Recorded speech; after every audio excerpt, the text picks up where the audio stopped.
vamos a hablar mucho, ya hablando en serio, de lo que está pasando con la situación económica del país. Antes que eso, la verdad que el día de hoy, o lo que está pasando en Argentina en estos días, se podría describir como una situación inesperadamente tensa. Quizá para graficarla sirva contar lo siguiente.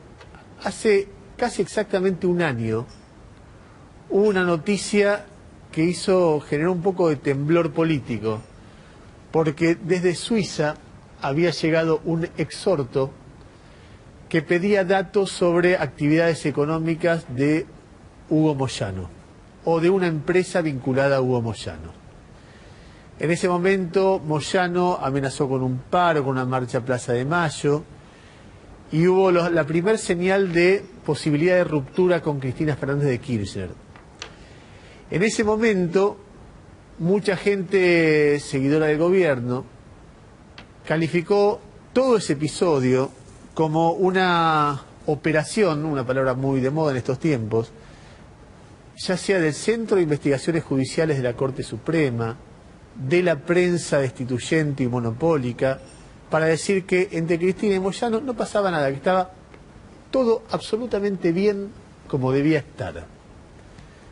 Un año exacto después, Pablo Moyano, secretario general de Camioneros, desobedeció hoy un llamado a conciliación obligatoria del Ministerio de Trabajo y convocó una huelga de 3 días en todo el país de los camioneros.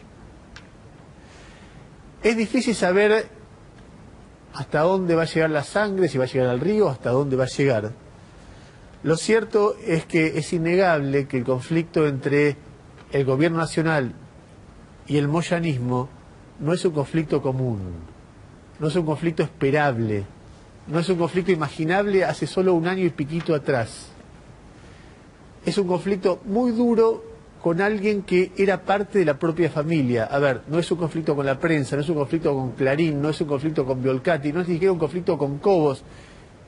Todos ellos en algún momento eran o enemigos o adversarios, o de alguna manera se podía desde el gobierno identificarlos con la derecha. Moyano no, Moyano fue uno de los pilares, unas columnas vertebrales del gobierno hasta que se produjo la ruptura. Moyano es el mismo que políticos, intelectuales y periodistas oficialistas nos enseñaron que era el dirigente que más fielmente defendía los intereses de los trabajadores argentinos. O sea que la pelea con Moyano no es solamente algo que incorpora mucha tensión a un país, sino que, a diferencia de la pelea que se dio hace 4 años con los sectores agrarios, Moyano es alguien a quien el kirchnerismo definía como un representante legítimo de los trabajadores argentinos. Para usar terminología que tiene que ver con el oficialismo o el kirchnerismo, ¿quién le hace el juego a la derecha? ¿El que en esta pelea está cerca de Moyano o el que en esta pelea está cerca de Cristina? Uno podría encontrar muchas escenas que reflejan la virulencia del conflicto que va escalando cada vez un poquito más. Quizá la más fuerte del día de hoy, y digo del día de hoy porque cada día hay nuevas escenas, nuevos desafíos, sea haber visto a Amado Boudou, presidente en ejercicio, amenazar con aplicarle al sindicato de camioneros la ley de abastecimiento. Amado Boudou era, a principios del año pasado, hace nada, el candidato del moyanismo a jefe de gobierno de la ciudad de Buenos Aires.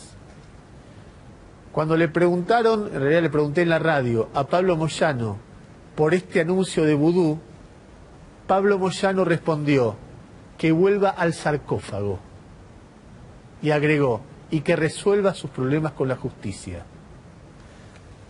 En la Feria del Libro del 2011, el año pasado, Boudou hizo un acto con la gente de la CGT, con Moyano al lado. Era ministro de Economía en ese momento y decía, a mí me enorgullece ser un ministro de Economía del cual desconfían los empresarios y al que aplauden los laburantes como ustedes. Y Moyano y todo el auditorio, que era moyanista, lo aplaudía. Hoy le dicen que vuelva al sarcófago. Mucha gente cree que es el anticipo de la interna peronista, que Moyano está actuando pensando en un proyecto, bueno, de hecho se encontró con Scioli en un proyecto alternativo para el 2015. Y Cristina está actuando respondiendo a eso o intentando imponer autoridad en los sectores sindicales. Lo que no hay ninguna duda es que esta pelea va para largo y que va a ser una pelea que seguramente quizá alguno de los dos gane, pero que va a ser desgastante para todos los que participen en ella. El segundo elemento que le da inusual tensión o inesperada tensión a la situación política argentina son los números de la economía. A fines de la semana pasada, el viernes, el INDEC difundió oficialmente lo que se llama el estimador mensual de actividad. Y lo que se ve entre muchos números es que abril contra abril, es decir, abril de 2011 contra abril 2012 contra abril de 2011, la economía creció apenas un 0,6%, lo que es muy poquito en sí mismo, pero es mucho menos si uno compara que en octubre del año pasado contra octubre del 2010 la economía había crecido un 9,2%, es decir, que en 6 meses el crecimiento bajó de 9 a 0,6. Esto genera muchísimos debates sobre qué hacer, muchísimos debates sobre qué pasó. El gobierno, por supuesto, está interesado en demostrar, y quizá con algo de razón, o parcial razón, que todo esto tiene que ver con lo que pasa en el mundo. Los sectores críticos dicen, sí, esto se suma a desbarajustes que armó el gobierno. Sea como fuere, es un signo de cambio de clima, porque, a ver, si había un arma letal en todos estos años en el discurso oficialista, era el verbo crece. La Argentina crece. Crece la Argentina, crece el empleo, crece la inclusión. Son los años en los que más Argentina crece. Es el récord, etcétera, etcétera, etcétera. Bueno, los últimos números dicen que esto por lo menos no es tan así. Y entonces la discusión es ¿por qué no crece?